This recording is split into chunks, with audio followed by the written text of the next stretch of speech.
नमस्कार। कभी सोचा है कि ये दुनिया कैसे बदलेगी? जवाब शायद बाहर नहीं, हमारे अंदर ही है। आज हम पंडित श्रीराम शर्मा आचार्य जी की एक बहुत ही गहरी किताब हम बदलें तो युग बदले के सार को समझेंगे। सोचिए, इसका तो टाइटल ही कितना पावरफुल है कि अगर हम बदल जाएं तो पूरा जमाना बदल सकता है। तो चलिए इस सफर पर निकलते हैं। हम इसे 5 हिस्सों में समझेंगे। सबसे पहले देखेंगे कि आखिर ये जो दुख तकलीफें हैं, इनका मकसद क्या है। फिर बात करेंगे एक बहुत बड़े पाप की, जो है चुप रहने का पाप। उसके बाद जानेंगे कि इंसान कितने तरह के होते हैं, और फिर समझेंगे कि कैसे एक बड़ी शुद्धिकरण की प्रक्रिया चल रही है। और आखिर में हम सब इस बदलाव का हिस्सा कैसे बन सकते हैं। तो सबसे पहले बात करते हैं कष्ट के मकसद की। आज दुनिया में जो इतनी उथल पुथल मची है, क्या ये बेवजह है या इसके पीछे कोई डिवाइन करेक्शन, कोई बड़ा सुधार छिपा है? ये एक सवाल है जो हम सबके मन में कभी ना कभी आता है कि आखिर इंसानों को इतनी तकलीफें क्यों झेलनी पड़ती हैं? क्या इन सब का कोई मतलब भी है? देखिए, किताब में एक बहुत अच्छा उदाहरण दिया गया है। इसे एक टीचर या माता पिता की तरह समझिए। जब कोई प्यार से नहीं समझता तो उसे सही रास्ते पर लाने के लिए थोड़ी सख्ती दिखानी ही पड़ती है ना? बस कुछ ऐसा ही डिवाइन प्लान भी है। इसका सबसे बड़ा उदाहरण तो हमें महाभारत में ही मिलता है। भगवान कृष्ण ने कितना समझाया, सारे शांतिपूर्ण रास्ते अपनाए, पर जब कौरवों का अहंकार नहीं टूटा तो धर्म की स्थापना के लिए उस विनाशकारी युद्ध को होने देना ही आखिरी रास्ता था। अच्छा, अब एक बहुत ही जरूरी बात। समस्या सिर्फ उन लोगों की नहीं है जो गलत करते हैं। किताब कहती है कि उनसे भी बड़ा पाप उनका है जो गलत होते हुए देखते हैं और चुप रहते हैं। जी हाँ, कुछ ना करना, उदासीन रहना भी एक तरह का गुनाह है। सोचकर देखिए, कहीं घर में आग लगी हो और हम मदद न करें, किसी को लुटते देखें और शोर न मचाएं। ये सिर्फ चुप रहना नहीं है, ये एक तरह से उस अपराध में भागीदार बनना है। ये हमारी सामाजिक जिम्मेदारी से मुंह मोड़ना है। मतलब हम क्यों बीच में पड़े वाली सोच सही नहीं है। न्यूट्रल रहना बेगुनाह होने की निशानी नहीं है।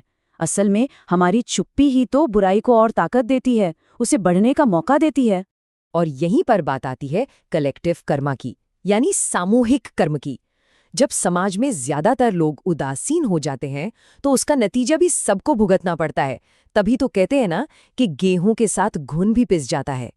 चलिए अब समझते हैं कि इस नजरिए से आज की दुनिया में इंसान कितने तरह के हैं।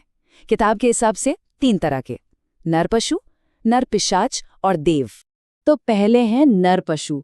ये वो लोग हैं जो बस खाओ पियो सो जाओ वाली जिंदगी जीते हैं।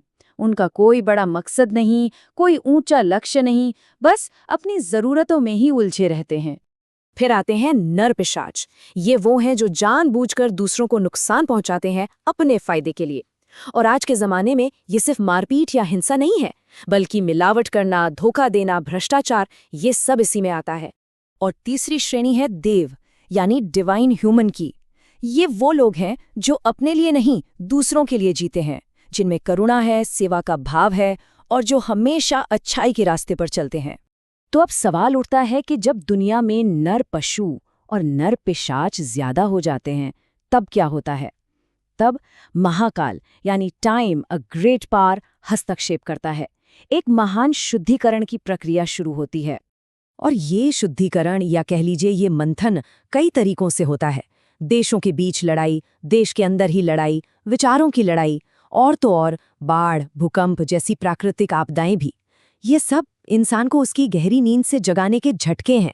ये बात बहुत गहरी है कि हमारी सोच, हमारी चेतना का सीधा असर प्रकृति पर पड़ता है। जब समाज में बहुत ज्यादा नेगेटिविटी और अधर्म बढ़ जाता है तो वही ऊर्जा प्रकृति में उथल-पुथल मचाती है। लेकिन ये सिर्फ तबाही नहीं है, ये एक डिवाइन प्रॉमिस का पूरा होना है। जैसा गीता में भगवान ने कहा है कि जब जब अधर्म बढ़ेगा, मैं धर्म की स्थापना के लिए, अच्छों की रक्षा के लिए आऊंगा। तो अब आखिरी और सबसे जरूरी सवाल, इस सारे उथल-पुथल के बीच रास्ता क्या है? यहाँ पर जिम्मेदारी आती है देव प्रवृत्ति के लोगों पर, यानी हम सब पर, जिनमें दिव्यता का अंश है। तो हमें खुद से ये पूछना होगा, अच्छाई और बुराई की इस लड़ाई में हमारी भूमिका क्या है? हम किसके साथ खड़े हैं? याद रखिए, आने वाले समय की लड़ाई किसी देश या इंसान से नहीं है, ये लड़ाई हमारे अंदर की सोच की है। आसुरी सोच बनाम दैवीय सोच, स्वार्थ बनाम निस्वार्थ। और इसका हल है अपने अंदर के देवत्व को जगाना।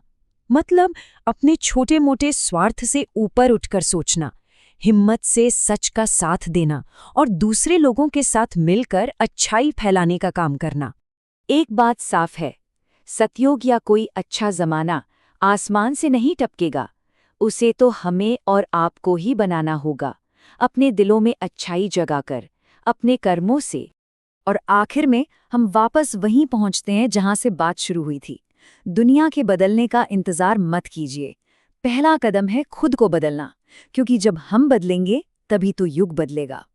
यही इस किताब का और शायद जिंदगी का भी सबसे बड़ा सच है।